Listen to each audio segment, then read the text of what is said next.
আপনাদের কাছে আমার প্রশ্ন, বাংলাদেশে ইসলাম বিজয়ী না পরাজিত? চুপ করে থাকবেন না, একটা না একটা বলে দেন, তাহলে আমিও বুঝবো ওয়াজ কেমন চলছে। বুঝলেন কি না? ইসলাম কি বিজয়ী না পরাজিত? অথচ মুসলমানের সংখ্যা শতকরা কত? 92, আগে ছিল 90। গত 2 বছর আগে জনশুমারি হয়েছে, ওখানে রেজাল্ট বের করলো তারা 2% নাকি বাড়ছে, এখন 92। মুসলমান 92, ইসলাম পরাজিত। মানে দাঁড়ালো মুসলমানেরা তাদের দায়িত্ব পালনে ব্যর্থ, ঠিক না? এবার বলুন তো, আমাদের দেশে ইসলাম যে পরাজিত, হিন্দুদের কারণে, বৌদ্ধদের কারণে, খ্রিস্টানদের কারণে, নাকি আমাদের অবহেলার কারণে? এখানে আপনারা যারা আছেন তারা আমার কথা একটু জবাব দিয়েন। আমরা মুসলমানরা যদি এ দেশে ইসলাম কায়েম করতে চাই, এ দেশের হিন্দুরা কি আমাদের বিরুদ্ধে লাঠি নিয়ে দাঁড়ানোর সাহস আছে? এই বুড়িচং থানায় হিন্দু আছে না নাই? আসেনি? আচ্ছা আপনারাই বলুন তো, আপনারা যদি এ দেশে ইসলাম কায়েম করতে চান, হিন্দুরা কি লাঠি নিয়ে সাহস করবে? বৌদ্ধরা করবে? তাহলে তাদের দোষ সামনে কেমনে দেবেন? তারা তো বিরোধিতা করে না। কোন হিন্দু এই দেশ ইসলামের বিরুদ্ধে কথা বলে নাই, বলার সাহস নাই। কোন বৌদ্ধ বলে নাই, ইহুদি বলে না। তাহলে 92% মুসলমান, তাদের দেশে ইসলাম পরাজিত। শুধু একটা কারণ, মুসলমান দায়িত্ব অবহেলা করছে।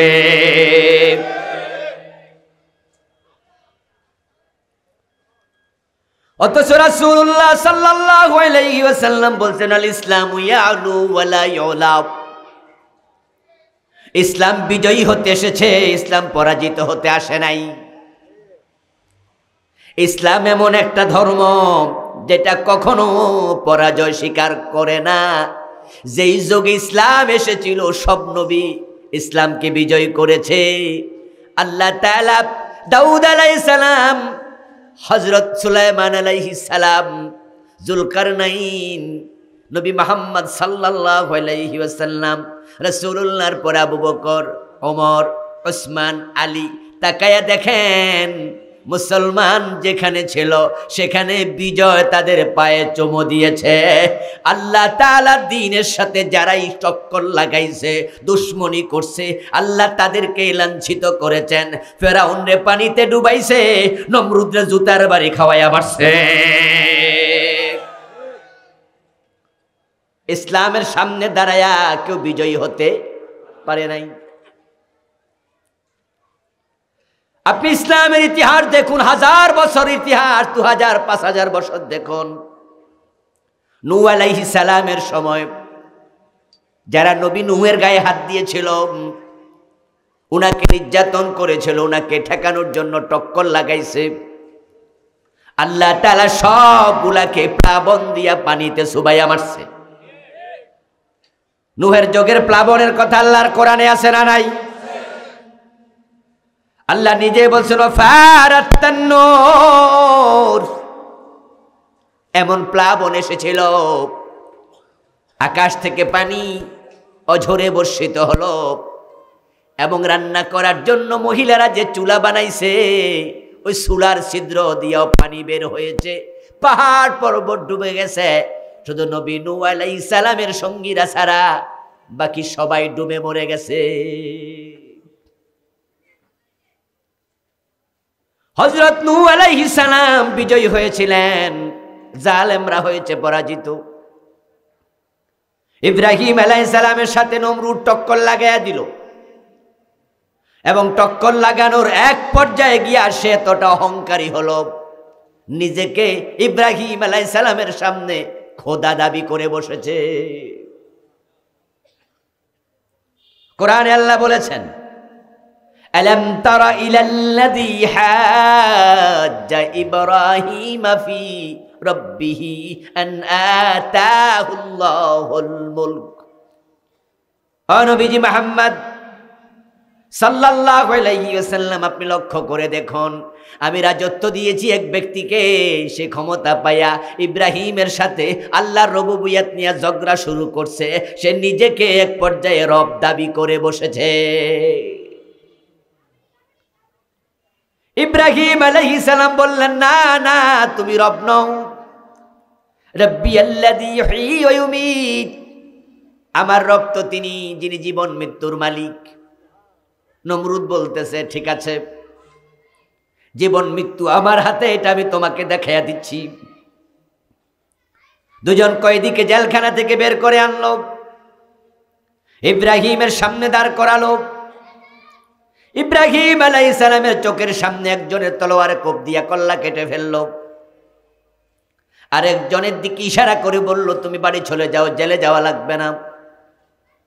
এবার ইব্রাহিম আলাইহিস সালামকে বলে, দেখো ইব্রাহিম, একজনকে মারলাম, আরেকজনকে ছাড়লাম, তুমি তো বলছো সেই রব যে জীবন মৃত্যুর মালিক, দেখো আমি তো জীবন মৃত্যুর মালিক। নাউজুবিল্লাহ। ইব্রাহিম আলাইহিস সালাম দেখলেন জাহেল কয় কি রে, সে নাকি জীবন মৃত্যুর মালিক। এবার তিনি আরো শক্ত কথা বললেন, রাব্বিয়াল্লাযী ইয়াতি বিশামসি মিনাল মাশরিক ফাতি বিহা মিনাল মাগরিব ফাবুহিতাল্লাযী কাফার। এই মিয়া, জীবন মৃত্যুর মালিক তুমি যদি এটাই হয়, আর এতে তুমি রব হয়ে যাও, আমার রবের আর একটা ক্ষমতা আছে, সেটা দেখাও দেখি। আমার আল্লাহ তো তিনি যিনি প্রতিদিন পূর্ব দিক থেকে সূর্য তোলেন। তুমি যদি রব হও, তাহলে তুমি পশ্চিম দিক থেকে সূর্য তুলে দেখাও। এবার নমরুদ বলতেছে, সম্ভব না, এটা আমি পারি না। ফাবুহিতাল্লাযী কাফার, এই কাফের এবার কিং কর্তব্য বিমূঢ় হয়ে গেল, চুপসে গেল।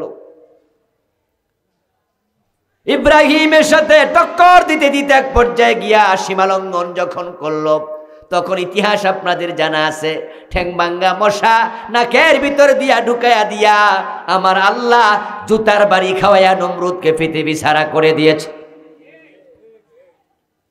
মূসা আলাইহিস সালামের সাথে টক্কর লেগেছে ফেরাউন।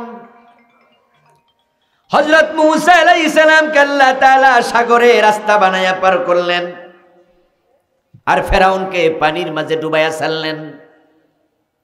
আমার আগের বক্তা মাহমুদুল হাসান ভাইও ফেরাউনের কথা বলেছে, আল্লাহ তার লাশটা এখনো জমিনের উপর রেখে দিয়েছে, মানুষ যেন শিক্ষা নেয়। আল্লাহ জালেমদেরকে ছাড় দেয়, আল্লাহ ছেড়ে দেয় না।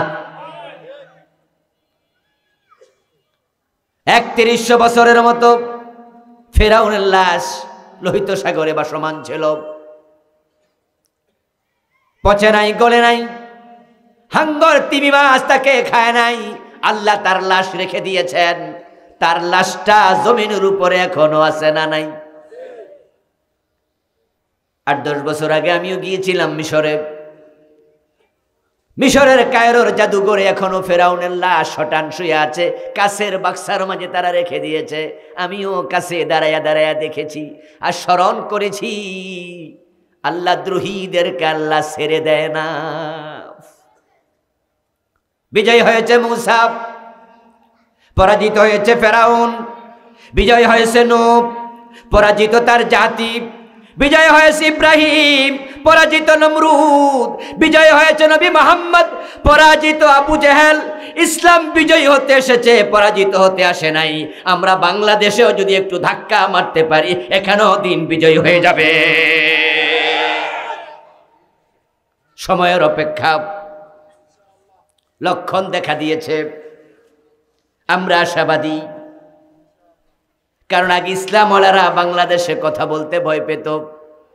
আলহামদুলিল্লাহ, এমন পরিবর্তন আসছে, এখন জালেমরা মাথা নত করে থাকে, তারা ভয়ে কথা বলে না। আমরা আলেমরা এখন বুক ফুলে মাথা উঁচু করে কথা বলি। পরিবেশ দিয়েছেন কে? এই পরিবেশ কাজে লাগাতে হবে। ইসলাম বিজয়ী হতে এসেছে, পরাজিত হতে নয়। এখন বিজয়ী না হওয়ার পিছনে অবহেলা দায়ী। আর এই অবহেলা করা অবস্থায় যদি মারা যান, আল্লাহর সামনে আপনাকে জবাব দিতেই। আর আকিমুস সালাত, ইউকিমুনাস সালাত, তুকিমুনাস সালাত, আকামুস সালাত, এভাবে আছে ডজন ডজন বার।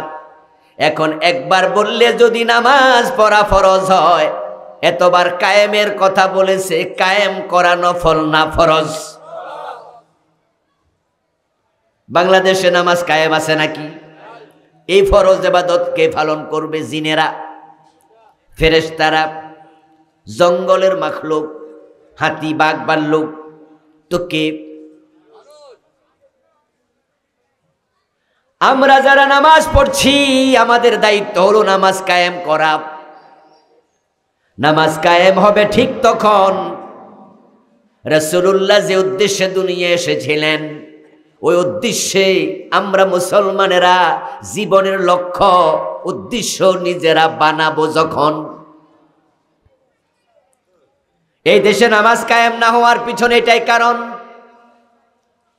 আমরা রাসূলুল্লাহর জীবনের লক্ষ্য বুঝি নাই। এখনো রমাদান মাস আসলে বাজারের দোকানগুলোতে পর্দার কাপড় টানাইয়া দিনে দুপুরে খায়, এমন পরিবেশ আছে না নাই? অথচ রমাদানে রোজা রাখা ফরজ। এই ফরজ বিধান সমাজে এখন নফলের মতো, যার মন চাইবে রাখবে, যার মন চাইবে রাখবে না। যেই যাকাত আল্লাহ রাষ্ট্রের উপরে ফরজ করেছেন আদায় করা, আমাদের উপরে ফরজ করেছেন প্রদান করা। যাকাত তুলবে রাষ্ট্র, যাকাত দেবে জনগণ।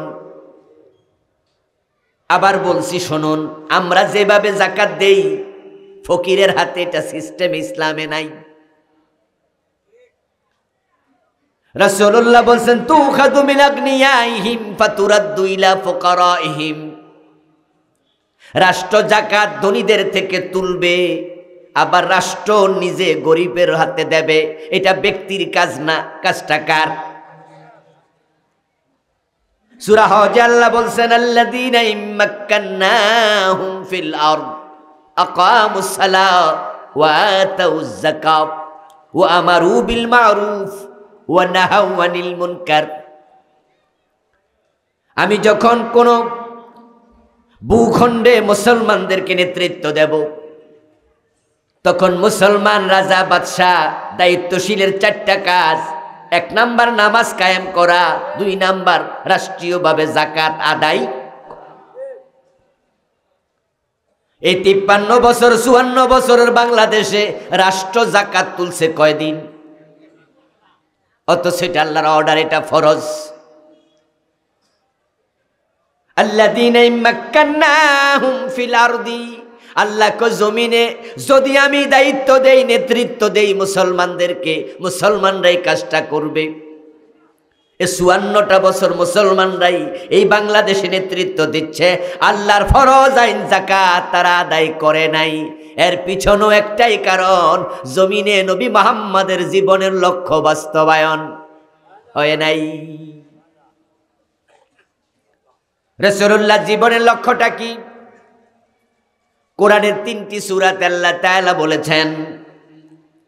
সূরাতুল ফাত আয়াত নাম্বার 28, সূরাতুত তাওবা আয়াত নাম্বার 33, সূরাতুস সাফ আয়াত নাম্বার 9। এই 3টি সূরাতে আল্লাহ একটা কথা বারবার বলেছেন, হুয়াল্লাযী আরসালা রাসূলাহু বিল হুদা ওয়া দীনিল হক লিইয়ুযহিরাহু আলাদ দীনি কুল্লিহি। তিনি আল্লাহ যিনি তার রাসূলকে কোরআন দিয়া পাঠাইছেন, ইসলাম দিয়া পাঠাইছেন। উদ্দেশ্য শুধু একটা, তিনি এই জমিনে ইসলামের বিজয় করবেন।